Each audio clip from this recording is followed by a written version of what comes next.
ओम श्री परमात्मने नमः। मैं प्रोफेसर हृदय अवस्थी अपने परम पूज्य गुरु जी प्रोफेसर पंडित भगवत शरण शुक्ल वेदमूर्ति तपोनिष्ठ गीता उपनिषद और पुराण और धर्मशास्त्र के विशेषज्ञ के साथ में आप सभी का Awasthi Ayurveda anatomy yoga and spirituality channel पर हार्दिक स्वागत करता हूँ।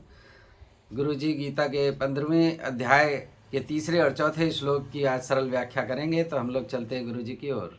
त्वमेव माता च पिता त्वमेव बन्धुश्च सखा त्वमेव विद्या द्रविणं त्वमेव सर्वं मम देवदेव। कृष्णाय वासुदेवाय हरये परमात्मने प्रणतक्लेशनाशाय गोविंदाय नमो नमः। इस चैनल के संस्थापक आचार्य हरिहृदय अवस्थी जी,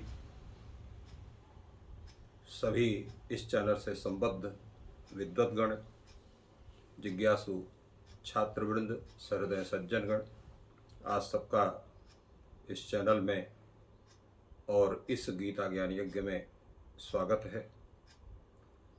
हम लोग 15वें अध्याय पर विचार कर रहे हैं, जिसमें भगवान श्री कृष्ण ने संपूर्ण इस संसार की उपमा एक पीपल वृक्ष से दी है और क्या उसका स्वरूप है, जिसके विषय में पूर्व में चर्चा हुई थी प्रथम और द्वितीय श्लोकों में।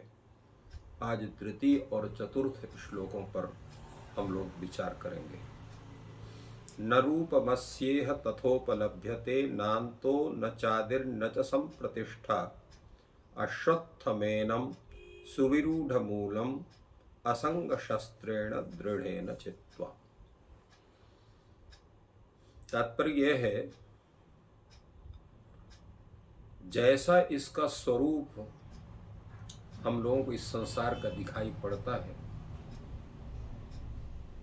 बड़ा चाकचक्य भी है, बड़ा सुख भी है, बड़ा दुख भी है, कहीं प्रसन्नता है तो कहीं अप्रसन्नता है, तो अनेक वैविध्य इस संसार का दिखाई पड़ता और साथ में ऐसा लगता है जैसे संसार कभी समाप्त नहीं होता है। तो भगवान ने कहा, ये संसार रूपी जो वृक्ष है, इसका स्वरूप जैसा है, परंतु न तथा उपलभ्यते। परंतु उपलब्ध क्यों नहीं होता है? इसलिए तद्रूप में उपलब्ध नहीं होता है कि हम इसको नित्य समझते हैं, हम इसको सर्वदा हर प्रकार का सुखदायी समझते हैं, परंतु ये ऐसा नहीं है, ये नित्य भी नहीं है। क्योंकि जिस दिन हमारी आयु समाप्त हो जाती है तो ये संसार फिर हमें नहीं दिखाई पड़ता है, और कभी कष्ट भी होता है, कभी सुख के केवल खाली सुख रूप पूर्व रूप में भी नहीं है, खाली दुख रूप में भी नहीं है, न शांत रूप में है न अशांत रूप में है, प्रत्येक स्वरूप में दिखाई पड़ता है। और इसकी जो स्थिति है वो विचार करने पर यह प्राप्त होती है कि यह जो है, ये जिस रूप में है उस रूप में ये है नहीं, ये इसका अलग ही स्थिति है। तात्पर्य यह है कि इसका न तो आदि दिखाई पड़ता है और न ही इसका अंत दिखाई पड़ता है, क्योंकि इसलिए अनादि संसार को कहा जाता है। संसार का ये जो चक्र है, ये अनादि चक्र चलता रहता है, इसलिए इससे छुटकारा पाना संभव नहीं है। दिखाई नहीं पड़ता कि कैसे इसका छुटकारा होगा। प्रत्येक व्यक्ति इसके लिए उपयोग करता है। यद्यप कितने लोग हैं जो मोह से ग्रस्त हैं, उस संसार में ही रहना चाहते हैं। जैसे एक गोबर का कीड़ा है, उसको कितना ही आप गोबर से बाहर करो, वो उड़कर फिर वो भी गोबर में ही जाएगा। उसी प्रकार सांसारिक प्राणी जितना है, उसको संसार ही अच्छा लगता है, उसको संसार से जाना अच्छा नहीं लगता है। इसलिए वो अनेक प्रकार के भवन बनाता है, अनेक प्रकार से शरीर को पुष्ट करने का प्रयास करता है, परिवार बढ़ाता है, सब कुछ बढ़ाता है, अनेक प्रकार के बैंक बैलेंस बढ़ाता है। उसको ये लगता है कि अब हमको कभी जाना नहीं है। तो इसलिए इसमें इसके प्रति मोह ही है, तो जिसका मोह है उसको संसार छोड़ने की इच्छा नहीं होती, वो संसार में बंधा ही रहता है। जैसा रामायण में कहा गया है कि लघु जीवन संबत पंचदशा कल्पांत नाश गुमान असा। हमारा जीवन जो बहुत अधिक जीता है वो 100 वर्ष तक, आजकल 100 को कहाँ जीते हैं, कोई 70-80 आते आते ही बहुत से लोग चले जाते हैं। बिरले 1 लाख में कोई जो है 90 के लगभग पहुंचता है, 1 करोड़ में कोई 100 पार करता होगा। तो ये स्थिति इस संसार की है। फिर भी कल्पांत नाश, हमारा कभी भी नाश नहीं होगा, ऐसा हमें अभिमान हमारे अंदर बैठा हुआ है। तो वो संसार को छोड़ने नहीं देता है। संसार हमको अनादि भी लगता है और अंत भी जो है वो अनंत लगता है। इसलिए भगवान ने कहा नान्तः न चादिर और न च संप्रतिष्ठा। परंतु जो वास्तविकता यही है कि इस संसार की अच्छी प्रतिष्ठा भी नहीं है, अर्थात यह नित्य नहीं है। जब उसका आदि नहीं, अंत नहीं है, तो इसको नित्य होना चाहिए। भगवान ने कहा न च संप्रतिष्ठा, उसकी जो है अच्छी प्रकार से स्थिति भी नहीं, माने पूर्ण सत्ता भी नहीं है।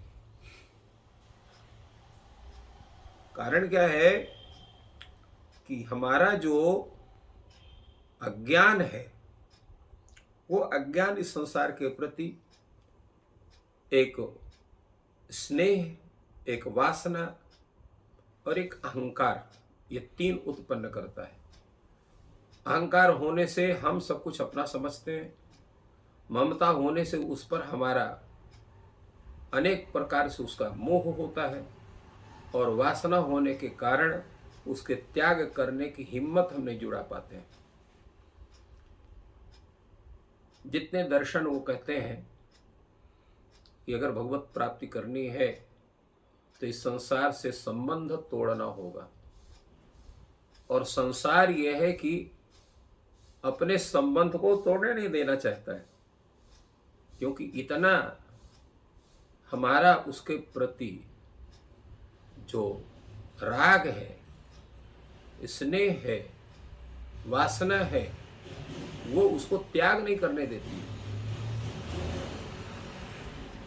और ये वास्तविकता है कि जब तक संसार से वासना की समाप्ति नहीं होगी, राग की समाप्ति नहीं होगी, द्वेष की समाप्ति नहीं होगी, तब तक इस संसार का त्याग संभव नहीं है। अर्थात संसार में होने वाला जो आवागमन का जो एक चक्र है, पुनरपि जननम पुनरपि मरणम पुनरपि जननी जठरे शयनम, ये जो कहा गया है कि बार बार व्यक्ति को अवतार लेना पड़ता है, बार बार व्यक्ति को मरण प्राप्त होता है, आदि जो है अनेक स्थितियां बनती हैं, वो पूरी स्थितियां कैसे समाप्त होंगी, ये भी एक चिंतन का विषय है। उस पर भगवान कहते हैं कि सुविरूढ़ मूलम एनम अश्वत्थम दृढ़ेन असंग शस्त्रेण छित्त्वा। अर्थात ये जो सुविरूढ़ मूलम, जिसका जो जड़ भाग है बड़ा जबरदस्त है, वो उसको हिलाया नहीं जा सकता है। इसलिए सुविरूढ़ मूल जो यह है अश्वत्थ वृक्ष है, इसको आप ऐसे उखाड़ नहीं सकते हैं, उसको समाप्त नहीं कर सकते हैं। इसलिए इसको क्या करेंगे आप? असंग शस्त्रेण, दृढ़ेन असंग शस्त्रेण, वैराग्य रूपी जो दृढ़ शस्त्र है, उस शस्त्र से ही इस अश्वत्थ संसार रूपी अश्वत्थ वृक्ष का छेदन किया जा सकता है। और पूर्व में भी भगवान ने कहा है, क्योंकि मने मनुष्याणाम कारणम बंध मोक्षयो हो, मन ही मनुष्य के बंधन का और मोक्ष का कारण है, और मन अत्यंत चंचल है। चंचलम ही मना कृष्ण प्रमाथि बलवत दृढ़म तस्याहम निग्रहम मन्ये वायु रूप से दुष्करम, ऐसा गीता में पूर्व में कहा गया है। और भगवान ने वहाँ भी यही कहा कि मन का ग्रहण भी जो होगा वो कैसे होगा, तो कहा अभ्यासेन हि कौन्तेय वैराग्येण च गृह्यते। उस मन का निग्रह भी अभ्यास और वैराग्य के द्वारा होगा। तो जब तक इस संसार के त्याग करने का, मन से उसका त्याग करना पड़ेगा। मन से त्याग करने का तात्पर्य क्या है? जैसे किसी यंत्र को आप देखिए, यंत्र को आप कार्य देते हैं, वो कार्य करने लगता है आपके द्वारा प्रेरित होने पर। कोई मशीन है, मशीन से आप कुछ काम लेते हैं, उसको आपने ऑर्डर किया और मशीन काम करना चालू करती है। तो उसी तरह से ये जो है, आप उस तरह से काम कर सकते हैं। तात्पर्य क्या है कि राग द्वेष रहित हो करके आप केवल कर्तव्य भाव से काम करेंगे, तभी संसार रूपी जो वृक्ष है, अश्वत्थ वृक्ष है, उसका इस असंग शस्त्र, असंग शस्त्र का तात्पर्य होता है वैराग्य, राग द्वेष रहित होना। न किसी से बैर है, न काहू से दोस्ती, न काहू से बैर, यही तात्पर्य उसका होता है, उदासीन भाव। और भगवान ने पूर्व कर्तव्य कर्म का त्याग नहीं हो सकता है। नहीं कश्चित क्षणमपि जातु तिष्ठत्य कर्मकृत, ये पूर्व में भगवान ने कहा है। तो इसलिए एक ही उपाय इस संसार रूपी अश्वत्थ वृक्ष के छेदन का है, और वह है असंग शस्त्र अर्थात वैराग्य रूपी शस्त्र। उसके द्वारा इसका छेदन करके ही आप आगे का जो मार्ग है उसको आप तय कर सकते हैं, अर्थात इस संसार सागर से अपने को मुक्त कर सकते हैं। भगवान आगे कहते हैं, ततः पदम तत्परिमार्गितव्यम यस्मिन् गता न निवर्तन्ति भूयः तमेव चाद्यम पुरुषम प्रपद्ये यतः प्रवृत्ति प्रसृता पुराणी। भगवान का वो पद कौन सा है?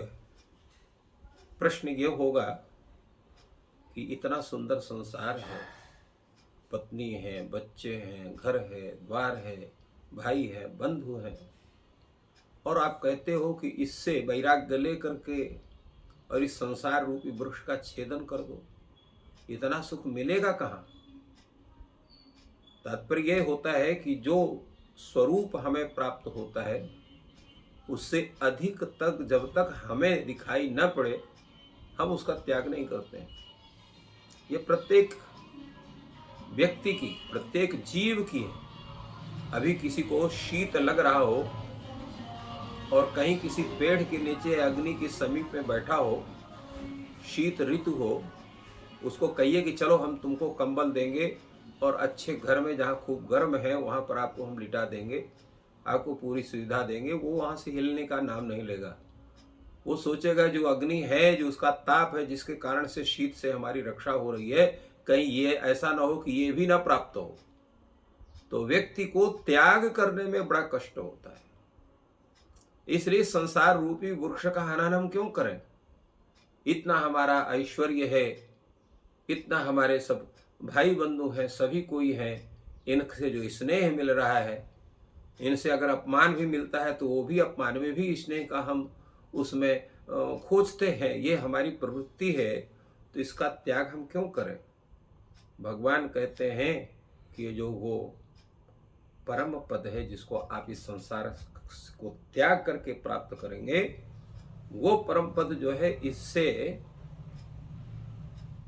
जो है कोटि गुणा उसमें सुख की स्थिति है। ततः पदम तत्परिमार्गितव्यम, उस परमेश्वर के मार्ग को आपको जानना चाहिए। तो कहा क्यों उस समय हम जाएं, क्या करना है वहां जाकर के? कारण यह है कि वहां पर जाने के पश्चात आपको जन्म मरण का बंधन प्राप्त नहीं होता है। यस्मिन् गता भूयः न निवर्तन्ति, वहां से जाने के बाद फिर इस संसार में लौटने की आवश्यकता नहीं होती है। वहां अनेक प्रकार के सुख साधन है, और भौतिक सुख साधन नहीं है, आध्यात्मिक सुख साधन है, और भौतिक जो कष्ट है वो नहीं होते हैं। ब्रह्मानंद वल्ली में तैत्तिरीय उपनिषद में ब्रह्म के आनंद की चर्चा हुई है कि जहां पर हमारा जो इस संसार का सुख है वो क्या है, बड़ा सुंदर आवास हो जिसमें सभी रुचियों से संबंधित अनेक प्रकार की सुविधाएं हों, सुंदर स्त्री या सुंदर पुरुष हो, अगर कोई स्त्री जीव है तो उसके लिए सुंदर पुरुष, और कोई पुरुष जीव है तो उसके लिए सुंदर स्त्री हो, अनेक प्रकार के वाहन हो, पर्याप्त अन्न भरा हो, अनेक प्रकार के नौकर चाकर हो, सुंदर वस्त्र, सुंदर भोजन आदि की व्यवस्था हो, और कभी न समाप्त होने वाले आय का स्रोत हो, और भी जी अनेक प्रकार के जिन सुखों की परिकल्पना कर सकते हैं वे सुख होते हैं एक मानव के सुख। और उससे 100 गुना सुख जो है वो जो गंधर्व मानव है उसका होता है, उससे 100 गुना कहीं देवों का सुख होता है। इसी प्रकार बढ़ते बढ़ते सबसे अधिक सुख किसका होगा, तो उसने बताया कि इंद्र का बहुत बड़ा सुख है, उसके ऊपर बृहस्पति का सुख है, और 100 बृहस्पति से भी ऊपर जा करके उस ब्रह्म के प्राप्ति का आनंद है बड़ा, जिसका ब्रह्मानंद वल्ली उसका नाम ही है। तो वो परम सुख की प्राप्ति, तात्पर्य है कि जीव को सुख की संप्राप्ति का तात्पर्य क्या है, सुख और दुख है क्या है, प्रतिकूल वेदनीयम दुखम, अनुकूल वेदनीयम सुखम। जो हमें सर्वथा अच्छा लगे वही सुख है, जो हमें गड़बड़ लगे वो दुख है। तो सुख का तात्पर्य ही होता है दुख का पूर्णतः अभाव, और दुख का भी तात्पर्य यही होता है सुख का पूर्णतः अभाव। जैसे अंधकार के समाप्ति होने पर दिन होता है और प्रकाश की समाप्ति होने पर रात्रि होती है, तो सुख दुख का भी तात्पर्य वही है। परंतु ऐसा दिवस जो कभी समाप्त होता ना होता हो, अर्थात ऐसा सुख जिसकी कभी भी जो है परिसमाप्ति ना हो। तो इसलिए भगवान कहते हैं कि वह जो है यस्मिन गता न निवर्तन्ति भूयः, जहां पर जाने के बाद व्यक्ति को पुनः जन्म मरण का कष्ट नहीं भोगना पड़ता है, वो मुक्त हो जाता है। मुख्य तात्पर्य यह है कि सर्वाधिक कष्ट की जो स्थिति होती है वो जन्म और मरण की होती है। जन्मत मरत दुसह दुख होई, ये कहा गया है। उस कष्ट से आपको पहले मुक्ति मिलेगी, सर्वथा सुख की प्राप्ति होगी। तो उसको प्राप्त कैसे करेंगे, प्राप्त करने का साधन क्या है, तो तमेव चाद्यम पुरुषम प्रपद्ये। यह जो स्थिति है वो क्या है, यतः प्रवृत्ति प्रसृता पुराणी। यह जो पुराना, ये संपूर्ण जो पुराना संसार है, इस संसार रूपी वृक्ष की जो प्रवृत्ति है, जिससे विस्तार हो रहा है, जिससे यह संसार उत्पन्न होता है, ऐसे व्यक्ति को पकड़ो। वो कौन है, तो आद्यम पुरुषम, वो परमेश्वर है, आदि पुरुष है, आदि नारायण है। उस आदि नारायण परमात्मा के शरण में जाना चाहिए। इसी को यहाँ भगवान ने अंतिम में कहा।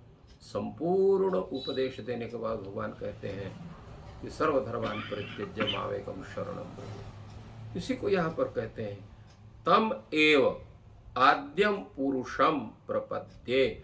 हम उसी परमात्मा के शरण में जाते हैं, जहाँ पर शरण में जाने के बाद फिर आवागमन का कोई प्रश्न नहीं होता है। सुखी मीन जिम नीर अगाधा, जिम हरि शरण न एक बाधा।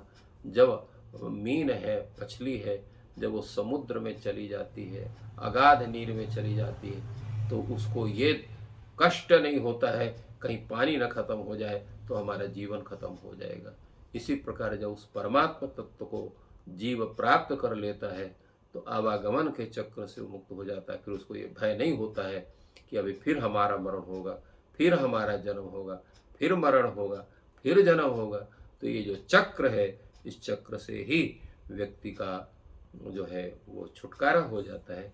यही वस्तुतः रहस्य है उस मुक्ति का, और उस मुक्ति के प्राप्ति में उस परमात्मा के प्रति पूर्ण शरणागति होने का। तो इस प्रकार गुरु जी ने संक्षेप में हम लोग को बताया कि ये मोक्ष की प्राप्ति के हेतु या ब्रह्म की प्राप्ति के लिए इस संसार रूपी वृक्ष का अभ्यास और वैराग्य के अभ्यास से छेदन करने के उपरांत ईश्वर प्रणिधान निधिध्यासन करना चाहिए और उससे उस परम ईश्वर की प्राप्ति हो सकती है। ईश्वर आप सबकी सहायता करें और धन्यवाद।